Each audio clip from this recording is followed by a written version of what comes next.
ಯಾರು ಸಮಾಜವೇ ನನ್ನ ದೇವರು, ಸಮಾಜದಲ್ಲಿರುವಂತಹ ವ್ಯಕ್ತಿಗಳೇ ನನ್ನವರು ಅನ್ನುವಂತ ಭಾವಿಸಿಕೊಂಡು ಬೇಕಾದವರು ಇವತ್ತು ಜಂಗಮರಾಗಬಹುದು. ಜಂಗಮ ಅಂದ್ರೆ ಕೇವಲ ಈ ಜಾತೀಯತೆಯನ್ನು ಹುಟ್ಟಿರ್ತವ್ರ ಅಲ್ಲ. ಬಸವಣ್ಣನ ಪರಿಕಲ್ಪನೆ ಹಂಗದ. ಆ ಪರಿಕಲ್ಪನೆ ಒಳಗೆ ನಾವು ಇವತ್ತ ಬೆಳೆದು ಬಂದೀವಿ. ಆ ಹಿನ್ನೆಲೆಯೊಳಗೆ ಬಸವ ಭೂಮಿ ಯಾತ್ರೆ ಕಾರ್ಯವನ್ನು ಮಾಡ್ತಾ ಇದೆ. ನೋಡ್ರಿ, ನಿಮ್ಮೆಲ್ಲರನ್ನು ಒಟ್ಟುಗೂಡಿಸೀವಿ. ಬೆಳಗಿನ ವೇಳೆಯೊಳಗೆ ಯಾವ ಮಠದೊಳಗೆ ಸಿದ್ಧತೆ ನಡೆದ್ರಿ? ಅವ್ನು ಎಬಸ್ಬೇಕ್ರಿ, ಸುಪ್ರಭಾತ ಅವ್ರಿಗೆ ಎಬಸ್ಬೇಕಾಗೈತಿ. ಹೌದ್ರಿ, ಎಬಸ್ಬೇಕಾಗೈತಿ. ನಾವು ಪ್ರತಿ ವರ್ಷ ಇಲ್ಲಿ ಬಂದಾಗ ಇಲ್ಲಿ ಸರಿಯಾಗಿ 6 ಗಂಟೆಗೆ ಪ್ರಾರ್ಥನೆ ನಡೆಯಲೇಬೇಕು, ಚಿಂತನೆ ನಡೆಯಲೇಬೇಕು. ಯಾರು ಬರಲಿಲ್ಲ ಇಲ್ಲ ಆದ್ರೆ ಮಾಡೋದು ಕರ್ತವ್ಯ, ಇದು ಜಂಗಮನ ಕೆಲಸ. ಆ ಕಾರಣಕ್ಕಾಗಿ ಕಬ್ಬ ಅಂಕಡು ಅಂಕಿದ್ರು ಕೂಡ ರುಚಿ ಹಂಗ ಎಲ್ಲಾ ಕಬ್ಬಿನೊಳಗೆ ಒಂದೇ ರೀತಿಯೊಳಗೈತೋ ಹಂಗ ನಮ್ಮ ನಿಮ್ಮೊಳಗೆ ಆತ್ಮ ಚೈತನ್ಯ ಮಾತ್ರ ಒಂದೇ ರೀತಿ. ಆ ಆತ್ಮ ಚೈತನ್ಯವನ್ನು ನಾವು ತಿಳಿದುಕೊಂಡು ಇನ್ನೊಂದು ಮಾತನ್ನ ಕೊನೆಯಲ್ಲಿ ಹೇಳ್ತಾರೆ, ಕಣ್ಣಿಗೆ ಕಮಾನು ಹುಬ್ಬುಗಳಿರಲು. ನಮಗೂ ಹುಬ್ಬುದವ, ನಿಮಗೂ ಹುಬ್ಬುದವ, ಹೌದಲ್ರಿ? ಕಣ್ಣಿಗೆ ಆ ಹುಬ್ಬುರ್ಲಿಲ್ಲ ಚಂದ ಬರುದ್ರಿ. ಕಣ್ಣು ಚಂದ ಬರಬೇಕಾಯ್ತು, ಹುಬ್ಬು ಬೇಕು, ಹೌದಾ? ಅವು ಕಣ್ಣಿಗೆ ಕಮಾನಲ್ಲವ, ಆದ್ರೆ ದೃಷ್ಟಿಗೆ ಏನಾದ್ರೆ ಕಮಾನ ಐತೇನೆ? ದೃಷ್ಟಿಗೆ ಕಮಾನಿಲ್ಲ, ಕಣ್ಣಿಗೆ ಕಮಾನ ಐತಿ. ಆದ್ರೆ ನಿನಗೆ ದೇವನ ದರ್ಶನ ಆಗ್ಬೇಕಾಯ್ತಂದ್ರ ನಿನ್ನ ದೃಷ್ಟಿ ಏಕೋಭಾವವಾಗಿರಬೇಕು. ಅದಕ್ಕೆ ರಾಟಕ ಯೋಗವನ್ನ ಅಪ್ಪ ಬಸವಣ್ಣ ನಮಗೆ ಕಲಿಸಿಕೊಡ್ತಾರೆ. ಲಿಂಗ ಪೂಜೆ ಅಂದ್ರೆ ಏನು? ಮೊದಲಿಗೆ ಲಿಂಗ ಪೂಜೆ, ಆಮೇಲೆ ಲಿಂಗ ನಿರೀಕ್ಷಣೆ, ಆಮೇಲೆ ಲಿಂಗ ಧ್ಯಾನ. ಇವು 3 ನಮ್ಮಲ್ಲಿ ನಡಿಬೇಕ್ರಿ. ಲಿಂಗಾಯತರಲ್ಲಿ ಅಂದಾಗ ದೇವ ದರ್ಶನ ನಮಗಾಗ್ತೈತಿ. ಮೊದಲಿಗೆ ಪೂಜೆ, 2ನೇದ್ದು ನಿರೀಕ್ಷಣೆ, 3ನೇದ್ದು ಲಿಂಗ ಧ್ಯಾನ. ಇಷ್ಟು ನಾವು ಮಾಡ್ಕೊಂಡಿವಂದ್ರೆ ನಮ್ಮ ಬದುಕ ಬಹಳ ಸುಂದರ ಆಗ್ತೈತಿ. ಇನ್ನು ದೇವರ ನಮಗೆ ಕಾಣ್ತಾನು. ಆಮೇಲೆ ಬಂದ ಸಿನಿಮಾ ತೋರಿಸ್ತಾರಲ್ಲ, ನಾಟಕದಲ್ಲಿ ತೋರಿಸ್ತಾರ, ಹಂಗೇನು ಬಂದಿಲ್ಲ ಅವ ಯಾವುದೇ ರೂಪದಿಂದ ನಮ್ಮ ಒಳಗ ಗೋಚರ ಆಗ್ತಾನೆ. ಅವಾಗ ನಮಗ ಅತಿ ಆನಂದ ಆಗ್ತೈತಿ.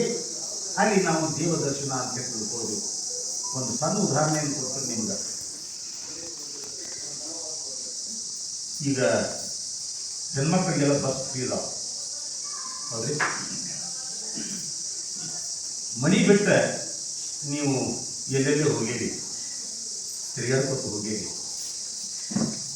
ವಸ್ತಿಗೆ ಮತ್ತೆ ಮನೆಗೆ ಬರ್ಬೇಕಾಗೈತಿ. ವಸ್ತಿಗೆ ಮನೆಗೆ ಬರ್ಬೇಕ್ರಿ, ಮನೆಗೆ ಬರ್ಬೇಕಾಗೈತಿ. ಬಸ್ ಸ್ಟ್ಯಾಂಡ್ಗೆ ಹೋಗಿರಿ, ಹೋಗಕ್ಕಿಂತ ಮೊದಲ ಹೋಟೆಲ್ ಹತ್ತಾವ. ಹೋಟೆಲ್ದಾಗ ಬಿಸಿ ಬಿಸಿ ಬಜ್ಜಿ ಮಾಡಾಕತ್ತಿದ್ರು. ಆ ವಾಸನೆ ಮೂಗಿಗೆ ಬಿಡಿತು, ಮೂಗು ಹಿಡಿತು. ಮುಂದೆ ಹೋಗ್ಬೇಡ,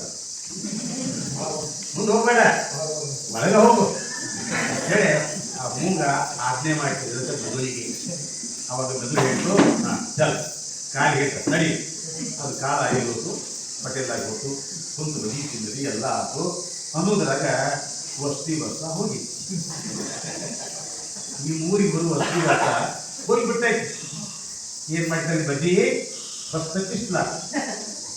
ಮೈಮೇಲರೇ ಬಂಗಾರ ಭಾಳ ಐತಿ, ಕೈಯಾಗೂ ಬಂಗಾರ ಐತಿ, ಕೊಳ್ಳಲ್ಲೂ ಬಂಗಾರ ಐತಿ, ಕಿವ್ಯಾಗ ಬಂಗಾರ ಐತಿ, ಎಲ್ಲ ಕಡೆಗೆ ಬಂಗಾರ ಭಾಳ ಐತಿ. ಅದ್ರಾಗ ಈ ಮುಂಗಾರಿ ಕಾವ್ರ ಅದ್ರಾಗ ಓಡಾಡಕೈತೈತಿ, ನಿಂತಾಕೈತೈತಿ, ಬಸ್ಸರೆ ಹೋಗೈತಿ. ಹೆಂಗ ಮಾಡೋದು? ಸೌಭಾಗ್ಯತ ಏನ್ ಮಾಡೋದು? ಮನ್ಯಾಗ ಹೋಗ್ಲಿಲ್ಲ ಅಂದ್ರೆ ಗಂಡ ಏನ್ ಮಾಡ್ಬೋದು?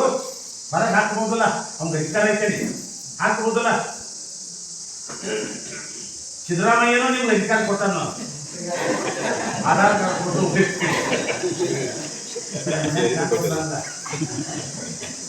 ಅವಾಗ ಈದಿ ಒಳಗ ಡವ ಡವ ಡವ ಡವ ಡವ ಡವ ಭಯ ಭಯ ಭಯ.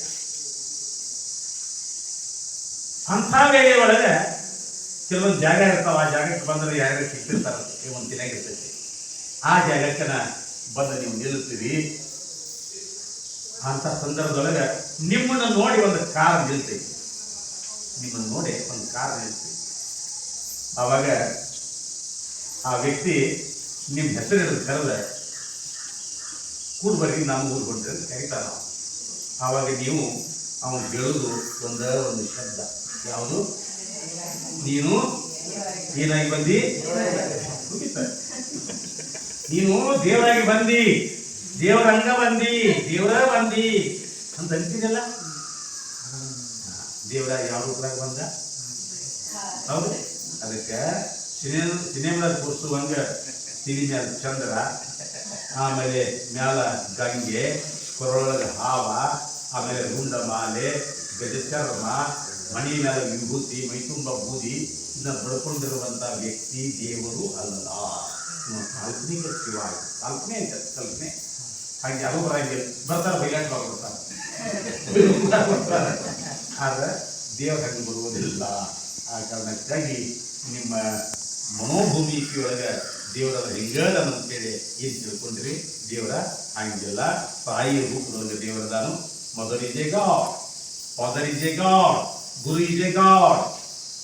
ಒಬ್ಬ ಗುರು ಆಚಾರ್ಯನ ನಮಗೆ ದೇವರಂಗ ಬರ್ತಾನ, ಅತಿಥಿ ಒಬ್ಬ ದೇವರಂಗ ಬರ್ತಾನ, ಆ ತಾಯಿ ನಮ್ಗೆ ದೇವರಂಗ ಕಾಣ್ತಾಳ, ತಂದೆ ನಮ್ಗೆ ದೇವರಂಗ ಕಾಣ್ತಾನ. ಆ ದೈವತ್ವವನ್ನ ತಂದೆ ತಾಯಿಗಳಲ್ಲಿ ಕಾಣುವುದನ್ನು ಬಿಟ್ಟು ಘನ ಘನ ಘನ ಘನ ಅಂತ ಹೇಳ್ಕೊಂಡು ನಾವು ಎದುರು ತೆಗೆಯಲಕ್ಕಾಗದ ದೇವರ ದರ್ಶನ ಎಂದೂ ಆಗುವುದಿಲ್ಲ. ಧನು ಆಕೈತಿ, ದರ್ಶನ ಆಗುವುದಿಲ್ಲ. ಆಯಾಸ ಆಕೈತಿ, ದರ್ಶನ ಆಗುವುದಿಲ್ಲ. ಆ ಕಾರಣಕ್ಕಾಗಿ ಇಂದು ಸಮಯ 7 ಗಂಟೆಗೆ ಇನ್ನೂ 17 ನಿಮಿಷಕ್ಕೆ 6 ಗಂಟೆಗೆ ಸರಿಯಾಗಿ ಪ್ರಾರಂಭ ಆಗಿದೆ. ಈ ಚಿಂತನೆಯನ್ನ ಇವತ್ತ ಕೊಟ್ಟು ಆ ಅನುಭವ ಗೀತೆಯ ಅರ್ಥವನ್ನು ನಿಮಗೆ ತಿಳಿಸಿ ಈ ಚಿಂತನೆಯನ್ನು ನಾನು ಮೊಟಕುಗೊಳಿಸ್ತೀನಿ.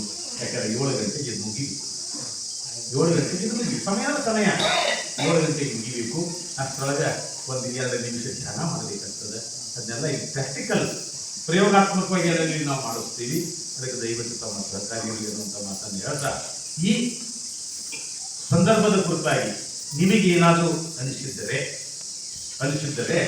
ನಿಮ್ಮ ವಿಚಾರಗಳನ್ನು ಸ್ವಲ್ಪದರಾಗಿ ಹಂಚಿಕೊಳ್ಳಕ್ಕೆ ಅವಕಾಶ ಐತಿ. ಯಾಕಂದ್ರೆ ಇದು ಗೂಗಲ್ ಮೀಟ್, ಈ ಗೂಗಲ್ ಮೀಟ್ ಮತ್ತೆ ಯಾಕೆ ಬಂದೈತಿ ಅವ್ರಿ? ಆ ಗೂಗಲ್ ಮೀಟ್ ವಾರ್ಷಿಕೋತ್ಸವ ಸಲುವಾಗಿ ನಾವು ಇಲ್ಲಿ ಹೊಂಟೀವಿ. ಈಗ